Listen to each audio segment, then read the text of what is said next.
Coucou tout le monde, bienvenue sur ma chaîne Jeune en Jésus sur YouTube, Instagram et Facebook. J'espère que vous allez bien et que vous avez passé une bonne semaine. Bon, la semaine commence aujourd'hui et c'est la deuxième vidéo de cette page confinement. Bon, c'est la deuxième vidéo étant dans le confinement et tout, mais bon. Alors aujourd'hui j'aimerais comme thème aborder comment accepter Christ. Voilà pourquoi, parce que c'est très important de savoir comment est-ce qu'il faut accepter Christ, parce que bon, les gens en entendent parler, accepter Christ, mais comment faire? Ok, je vous dis tout de suite comment faire.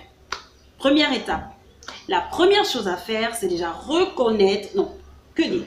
La première chose déjà, c'est que lorsque on te parle de Jésus, lorsque quelqu'un vient te parler de Christ et tout, de Jésus, ce qu'il faut que tu saches, c'est que cette personne ne t'oblige pas à accepter Christ. Cette personne n'a pas la capacité de faire de toi enfant de Dieu. Non, la personne comme moi n'a pas ce pouvoir-là. C'est impossible pour moi de te dire de faire de toi un enfant de Dieu. Parce que la Bible déclare dans Jean 16, à partir du verset 9, voilà, que le Saint-Esprit est l'Esprit qui convainc du péché, du jugement et de la justice. Donc cela sous-entend que lorsqu'on vient te parler de Christ, lorsqu'on vient te parler de l'évangile de Jésus-Christ, etc., eh ben, le Saint-Esprit vient te convaincre. Et ça veut dire quoi te convaincre? C'est t'amener à reconnaître ce qui est mal en toi. Et ce qui est mal, déjà, c'est le péché. C'est pourquoi la première des choses, c'est déjà le Saint-Esprit te convainc. Ensuite, la deuxième des choses, c'est que tu reconnais maintenant que tu es pécheur parce que le Saint-Esprit t'a convaincu. Est-ce que jusque-là, on est bon? Si on est bon, ok, on continue. Alors, le Saint-Esprit te convainc et il te convainc de péché. Il te convainc en t'amenant à reconnaître que tu as volé, que tu as menti, que tu as triché, etc.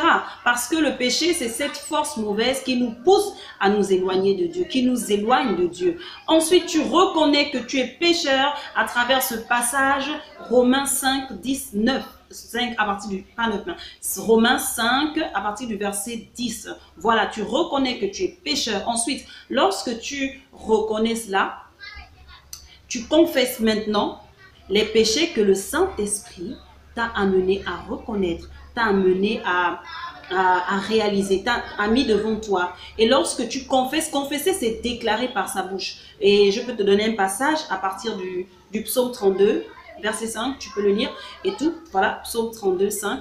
Tu confesses de tes péchés, tu avoues tes fautes à Dieu, tu dis à Dieu ce que tu as fait. C'est comme tu vas devant ton père, par exemple, tu dis, tu as fait une bêtise et tout, tu vas devant ton père et tu dis, papa, voici ce que j'ai fait, j'ai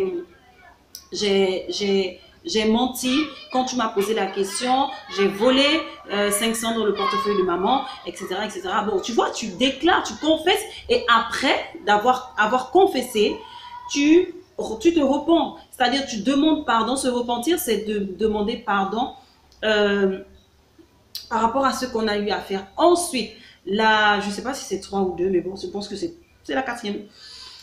Dès que tu termines de confesser et de te repentir, tu dois maintenant croire que tu es sauvé. Parce que la Bible déclare dans Romains 10 à partir du verset 9 que si tu crois dans ton cœur que Jésus-Christ est le Fils de Dieu, si tu crois, si tu confesses de ta bouche, voilà, que Jésus-Christ est le Fils de Dieu, si tu crois dans ton cœur que Dieu l'a ressuscité des morts, alors tu seras sauvé. Je voulais vraiment te partager ça aujourd'hui. Et la prochaine étape ou la prochaine chose à faire, c'est de simplement croire que tu appartiens à Jésus, parce que la Bible déclare que à ceux qui sont unis à Christ, c'est-à-dire qui appartiennent à Christ, ils sont une nouvelle créature. Voilà. 1 Corinthiens 5, 17, je pense. Voilà, 1 Corinthiens 5 et tout. Voilà, et donc à tous ceux, ensuite pour finir, Jean 1, 12 déclare ceci: à tous ceux qui l'ont reçu, à tous ceux qui ont cru en son nom, il leur a donné le pouvoir de devenir enfants de Dieu. Tu n'es pas né dans la chair ni du sang, mais de la volonté de Dieu. Dieu a voulu que tu sois son enfant. Alors c'est cette simple vidéo que je vais te donner aujourd'hui.